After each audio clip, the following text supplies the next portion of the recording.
Hello welcome back to my channel. ഇന്നത്തെ cooking വീഡിയോയിൽ നമ്മൾ ഹെൽത്തി ഡയറ്റ് മെനു സ്റ്റാർട്ട് ചെയ്തിട്ട് സെക്കൻഡ് ഡേ ആയിട്ടുണ്ട്. കഴിഞ്ഞ ദിവസത്തെ വീഡിയോ നിങ്ങൾക്ക് എല്ലാവർക്കും ഇഷ്ടമായെന്ന് ഞാൻ വിചാരിക്കുന്നു. കാണാത്തവരൊന്ന് പോയി കണ്ടു നോക്കണേ. അപ്പോൾ ഇന്ന് നമ്മൾ ഡയറ്റ് മെനുവിൽ ഇൻക്ലൂഡ് ചെയ്യുന്ന ബ്രേക്ക്ഫാസ്റ്റും ലഞ്ചും അതുപോലെ തന്നെ ഡിന്നറും എന്തൊക്കെയാണെന്ന് നമുക്ക് നോക്കാമേ. അപ്പോൾ നമുക്ക് വീഡിയോയിലോട്ട് പോവാമേ. ഇന്ന് ബ്രേക്ക്ഫാസ്റ്റ് ആയിട്ട് ഞാനൊരു സ്മൂത്തിയാണ് കേട്ടോ ഉണ്ടാക്കുന്നത്. നല്ല പഴുത്ത സ്ട്രോബെറീസ് ചെറുതായിട്ട് കട്ട് ചെയ്തെടുത്തതാണ്. അത് മിക്സിയുടെ ജാറിലോട്ട് ഇട്ട് കൊടുക്കാം. ഇവിടെ ഞാൻ ഗ്രീക്ക് യോഗേർട്ട് എടുത്തിട്ടുണ്ട്. സ്ട്രോബെറി ഗ്രീക്ക് യോഗേർട്ടാണ്. പ്ലെയിൻ ആയിട്ടുള്ള യോഗേർട്ടും നമുക്ക് യൂസ് ചെയ്യാം. എനിക്കിത് ഇഷ്ടമായതുകൊണ്ടാണ് കേട്ടോ ഞാൻ ചേർത്ത് കൊടുക്കുന്നത്. പിന്നെ ചിയാ സീഡ് ഒരു 2-3 മണിക്കൂർ വെള്ളത്തിൽ കുതിർത്ത് വെച്ചതാണ്. അതും പകുതി ചേർത്ത് കൊടുക്കാം. ഞാനിവിടെ പാലും കൂടെ ചേർത്തിട്ട് നന്നായിട്ട് ബ്ലെൻഡ് ചെയ്തെടുക്കുന്നുണ്ട്.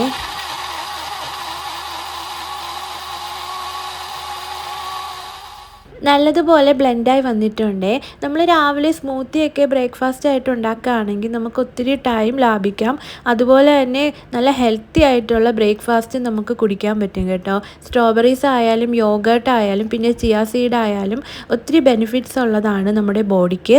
രാവിലെ നമ്മൾ ഒത്തിരി കാർബോഹൈഡ്രേറ്റ്സ് കഴിക്കുന്നേക്കാളും ഇങ്ങനെയുള്ള ലൈറ്റായിട്ടുള്ളതും അതുപോലെ തന്നെ നമുക്ക് ബോഡിക്ക് ആവശ്യമായിട്ടുള്ള വൈറ്റമിൻസും ഇമ്മ്യൂണിറ്റി ബൂസ്റ്റ് ചെയ്യുന്നതായിട്ടുള്ളതും അതുപോലെ തന്നെ പ്രോട്ടീനും ഒക്കെ അടങ്ങിയിട്ടുള്ള നല്ല ഹെൽത്തി ആയിട്ടുള്ള ബ്രേക്ക്ഫാസ്റ്റ് കഴിക്കുകയാണെങ്കിൽ ആ ഒരു ദിവസം ഫുള്ള് നമുക്ക് എനർജി മെയിൻറ്റെയിൻ ചെയ്യാൻ പറ്റും. അപ്പോൾ ഞാൻ സ്മൂത്തിയുടെ ടോപ്പിലോട്ട് ബാക്കി വന്ന ചിയാ സീഡും നട്ട്സും പിന്നെ ഒരു സ്ട്രോബെറിയും വെച്ച് കൊടുത്തിട്ടുണ്ട്.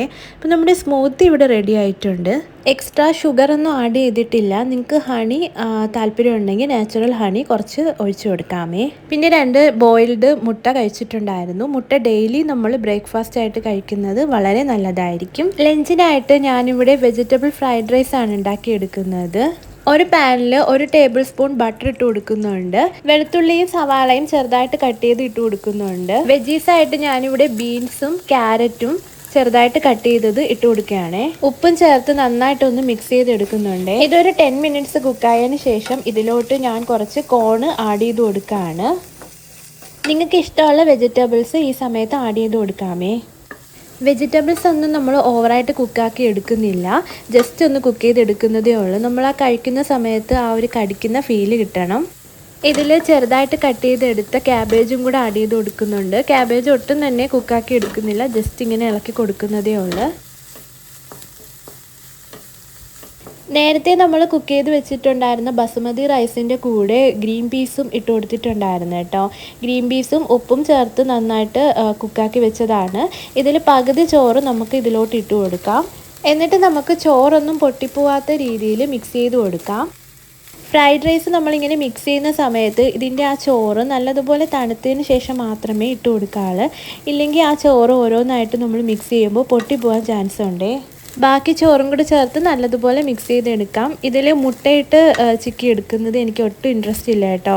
എനിക്ക് ഇങ്ങനത്തെ ഫ്രൈഡ് റൈസ് കഴിക്കാനാണ് ഇഷ്ടം. ലാസ്റ്റ് നമുക്ക് സ്പ്രിംഗ് ഒണിയനും കൂടി സ്പ്രെഡ് ചെയ്ത് കൊടുക്കാമേ. നമ്മുടെ ഫ്രൈഡ് റൈസ് അപ്പോൾ റെഡി ആയിട്ടുണ്ട്. ഉച്ചയ്ക്ക് ലഞ്ചിന് ചോറ് കഴിക്കാൻ ഇൻട്രസ്റ്റ് ഉള്ളവർക്ക് ഇതുപോലെ ഫ്രൈഡ് റൈസ് ആക്കി കഴിക്കുകയാണെങ്കിൽ ഒത്തിരി വെജിറ്റബിൾസും നമുക്ക് കഴിക്കാനായിട്ട് പറ്റും. നല്ല ടേസ്റ്റുമാണ്, നല്ല ഹെൽത്തിയാണ്. ഇതിൽ നമ്മൾ ജസ്റ്റ് ഒരു സാലഡ് ഉണ്ടാക്കി എടുക്കുന്നുണ്ട്. അതിനായിട്ട് സവാളയും ക്യാരറ്റും കുക്കുംബറും ടൊമാറ്റോയും പിന്നെ എരിക്കായിട്ട് പച്ചമുളകും ചേർത്ത് കൊടുക്കുന്നുണ്ട്.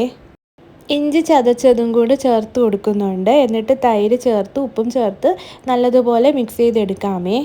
അപ്പോൾ ഇന്നത്തെ ലഞ്ചിന് ഫ്രൈഡ് റൈസും ചിക്കൻ കറിയും പിന്നെ ഇതാ ഈ ഒരു സാലഡും ആണ് കേട്ടോ. സാലഡ് ഇതിൻ്റെ കൂടെ കഴിക്കാൻ എനിക്ക് വലിയ ഇഷ്ടമാണ്. അതുകൊണ്ടാണ് അങ്ങനെ ഉണ്ടാക്കിയെടുത്തത്. ഫ്രൈഡ് റൈസിൽ തന്നെ അത്യാവശ്യം വെജിറ്റബിൾസ് നമ്മൾ ഇൻക്ലൂഡ് ചെയ്തിട്ടുണ്ട്. ചോറ് ഞാനിവിടെ ഒരു കുഞ്ഞു ബൗളിലാണ് കേട്ടോ എടുക്കുന്നത്. പിന്നെ ചിക്കൻ എടുത്തിട്ടുണ്ട്. അത്യാവശ്യം നല്ല രീതിയിൽ പ്രോട്ടീനാണ്. പിന്നെ സാലഡും. അപ്പോൾ ഇതായിരുന്നു ഇന്നത്തെ ലഞ്ച്. ഇനി നമുക്ക് ഡിന്നർ ഉണ്ടാക്കാം. ഡിന്നറിനായിട്ട് ലൈറ്റായിട്ട് ഞാനൊരു ഹെൽത്തി ചിക്കനൊക്കെ വെച്ചിട്ടുള്ള ഒരു സാലഡാണ് കേട്ടോ ഉണ്ടാക്കുന്നത്. ഒരു പാൻ എടുത്തിട്ടുണ്ട്. അതിൽ ഒലിവ് ഓയിൽ ഒഴിച്ചിട്ട് ചിക്കനിൽ കുരുമുളകും ഉപ്പും മഞ്ഞൾപ്പൊടിയും ചേർത്ത് ജസ്റ്റ് ഒന്ന് കുക്ക് ചെയ്തെടുക്കുകയാണ്. സാലഡിന് ആവശ്യമായിട്ടുള്ള വെജിറ്റബിൾസ് കുക്കുംബറും ക്യാരറ്റും ക്യാബേജും സവാളയും എടുത്തിട്ടുണ്ട്. ഇന്നത്തെ ഡയറ്റിൽ നമ്മൾ ഒത്തിരി വെജിറ്റബിൾസ് യൂസ് ചെയ്യുന്നുണ്ട്. ഒത്തിരി വെജിറ്റബിൾ കഴിക്കുന്നത് വളരെ നല്ലതാണ് കേട്ടോ. ഇനി സാലഡ്സിന് ആവശ്യമായിട്ടുള്ള ഡ്രസ്സിങ് ഉണ്ടാക്കിയെടുക്കാം. അതിനായിട്ട് ഒരു ബോയിൽഡ് എഗ്ഗ് അതിൻ്റെ ഹാഫ് ചേർത്ത് കൊടുക്കുന്നുണ്ട്. 2 അല്ലി വെളുത്തുള്ളിയും ആവശ്യത്തിന് പുളിയില്ലാത്ത തൈരും നാരങ്ങ നീരും ഉപ്പും ചേർത്ത് നല്ലതുപോലെ ബ്ലെൻഡ് ചെയ്തെടുക്കുന്നുണ്ട്. നല്ലതുപോലെ ബ്ലെൻഡായി വന്നിട്ടുണ്ട്. ഇനി നമുക്കൊരു ബൗളിലോട്ട് നേരത്തെ കട്ട് ചെയ്ത് വെച്ചിരുന്ന വെജീസ് എല്ലാം ആഡ് ചെയ്ത് കൊടുക്കാം. കടിയൊക്കെ കുറേ ആഗ്രഹിക്കുന്നവർ രാത്രി ചിലപ്പോൾ ഒന്നും കഴിക്കാതെ കിടക്കും. എന്നാൽ ഇതുപോലൊരു സാലഡ് ഉണ്ടാക്കി കഴിച്ചിട്ട് കിടക്കുകയാണെങ്കിൽ നമുക്ക് വിശക്കുകയുമില്ല. അതുപോലെ തന്നെ അത്യാവശ്യം നല്ല രീതിയിൽ ഹെൽത്തിയുമാണ്. ഒത്തിരി പ്രോട്ടീനും വൈറ്റമിൻസും ഒക്കെ അടങ്ങിയിട്ടുള്ള ഈ ഒരു സാലഡ് നിങ്ങൾ മസ്റ്റായിട്ട് ഒന്ന് ട്രൈ ചെയ്ത് നോക്കണേ. ഇതിന് നമ്മൾ നേരത്തെ കുക്ക് ചെയ്ത് വെച്ച ചിക്കനും നേരത്തെ ബ്ലെൻഡ് ചെയ്ത് വെച്ച ക്രീമി സോസും ചില്ലി ഫ്ലെക്സും കുരുമുളക് പൊടിയും ആവശ്യത്തിന് ഉപ്പും ചേർത്ത് നന്നായിട്ട് മിക്സ് ചെയ്തെടുക്കാമേ. അപ്പോൾ നമ്മുടെ ക്രീമി ആയിട്ടുള്ള ഹെൽത്തി ചിക്കൻ സാലഡ് ഇവിടെ റെഡി ആയിട്ടുണ്ട് കേട്ടോ. എല്ലാവരും ഒന്ന് ട്രൈ ചെയ്ത് നോക്കണേ. നല്ല ടേസ്റ്റാണ്, അതുപോലെ തന്നെ നല്ല ഹെൽത്തിയാണ്. അപ്പോൾ ഇന്നത്തെ കുക്കിംഗ് വീഡിയോ ഇത്രയേ ഉള്ളൂ കേട്ടോ. നിങ്ങളെല്ലാവരും ഡയറ്റ് ഫോളോ ചെയ്യുമെന്ന് ഞാൻ വിചാരിക്കുന്നു. അപ്പോൾ വീഡിയോ ഇഷ്ടപ്പെടുകയാണെങ്കിൽ ലൈക്ക് ചെയ്യാനും സബ്സ്ക്രൈബ് ചെയ്യാനും കമൻറ്റ് ചെയ്യാനും ഷെയർ ചെയ്യാനും മറക്കല്ലേ. അടുത്തൊരു വീഡിയോ കാണുന്നവരെ ബായ്.